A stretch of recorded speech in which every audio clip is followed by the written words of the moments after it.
Hey everyone, this is PrinceWatercress and welcome to a brand new Let's Play.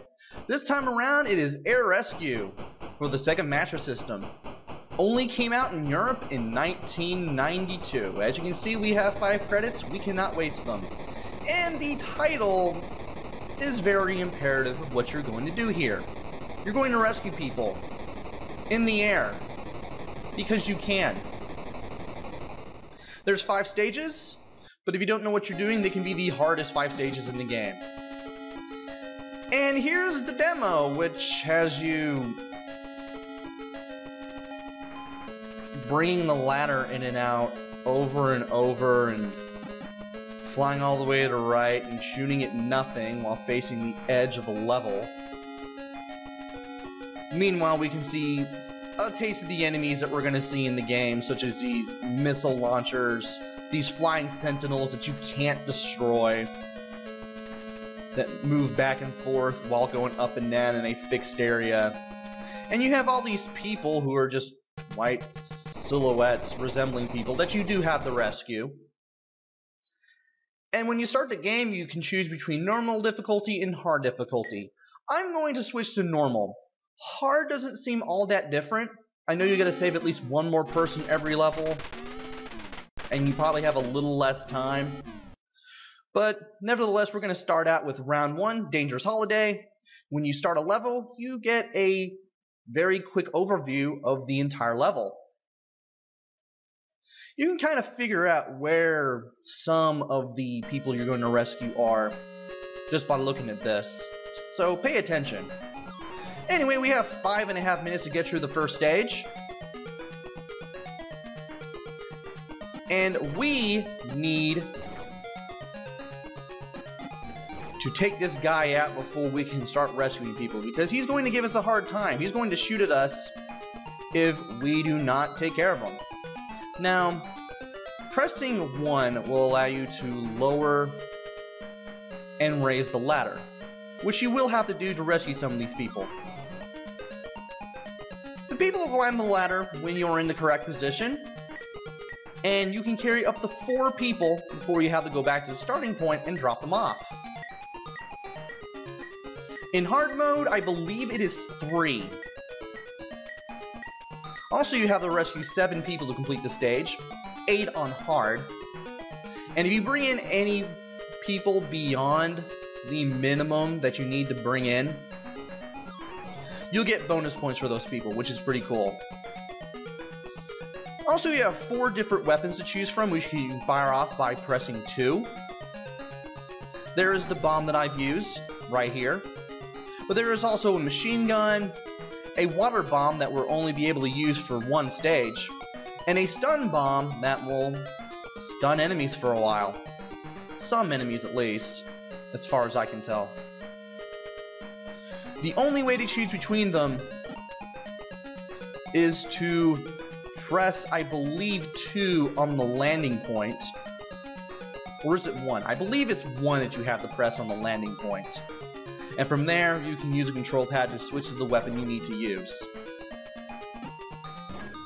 Right now, we are on the shotgun weapon. We'll see the other 3 later on. And now here's the hardest part of getting through stage 1, or round 1, because round was used commonly in the Master System days. This little narrow corridor right here, this is where you'll learn how to go down corridors without having a lot of speed. If you go too fast, it can lead to a tragedy, and if you even run into the slide slightly into a wall or the size of anything slightly, you will lose a life. It's 1 hit and you're dead. You don't have armor, you don't have multiple hits. So you gotta be very, very careful in this game. You do have momentum that can carry you forward a bit when you stop, and even that can work against you. But if you do go all the way down to the ground, you will land on it, no matter how fast you're going, which is actually pretty generous on the game's part. But you really want to watch out with the sides, because the sides can be very, very unforgiving. And we've rescued all the people that we possibly can in this stage. Go us! You don't have to rescue all the people, but if you want to get bonus points, It definitely helps.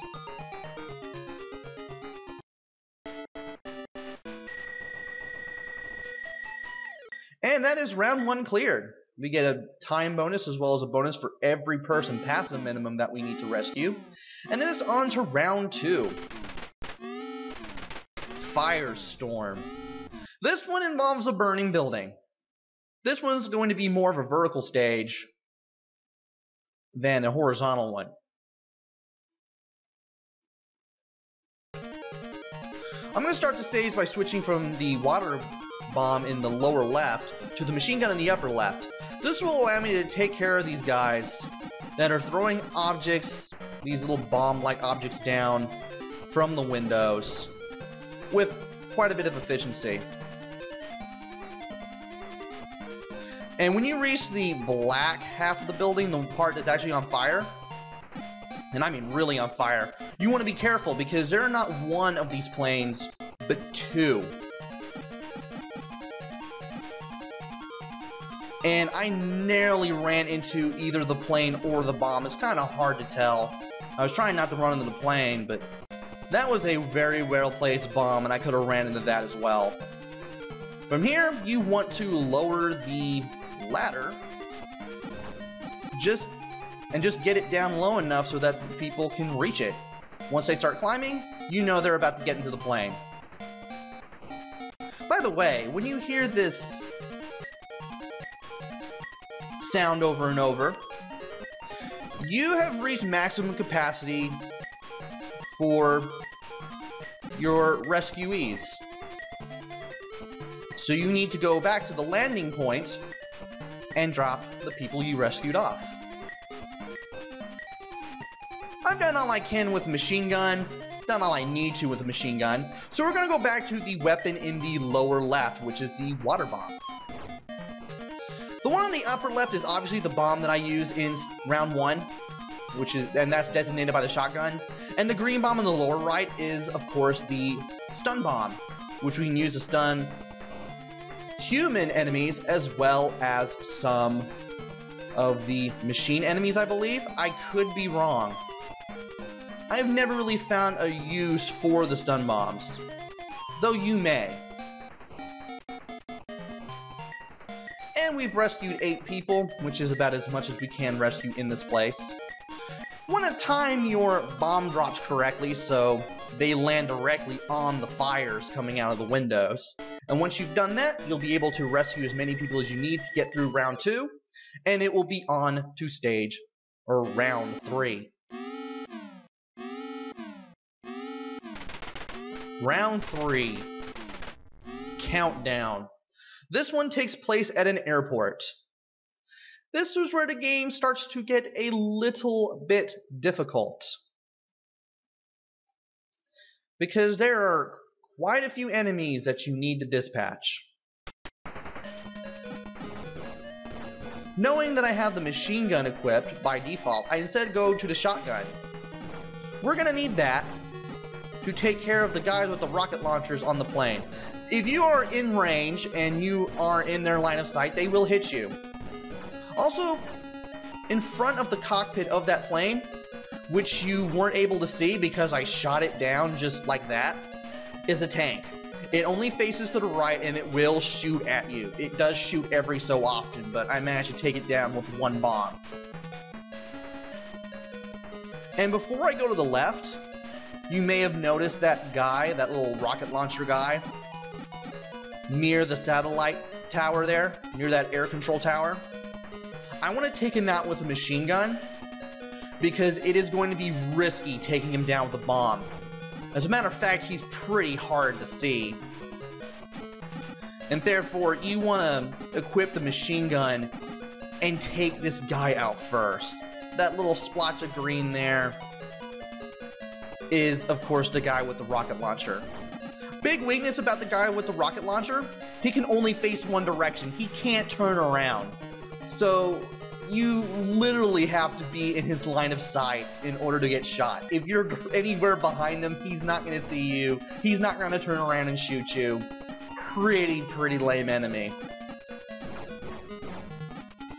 Why you're being shot at is never explained. It's just known that you are. And I may have to go to the left side of that rocket launcher, that little missile launcher, in order to destroy it. Same with this one. Thankfully, the missiles are easy to... not the missiles, but the missile launchers, rather, are easy to destroy.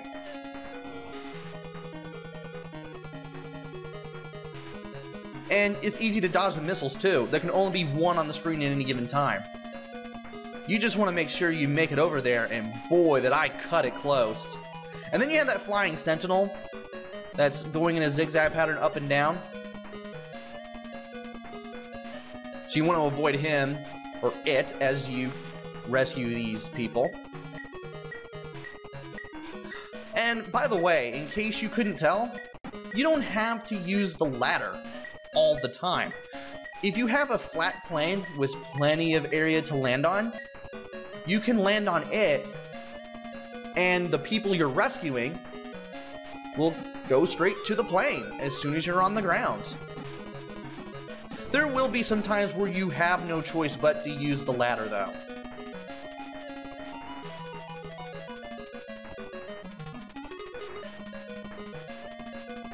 Now, we have just one more guy to rescue, but there are some other guys, as well as a missile launcher to take out, that we also want to deal with, and I'm going to do just that.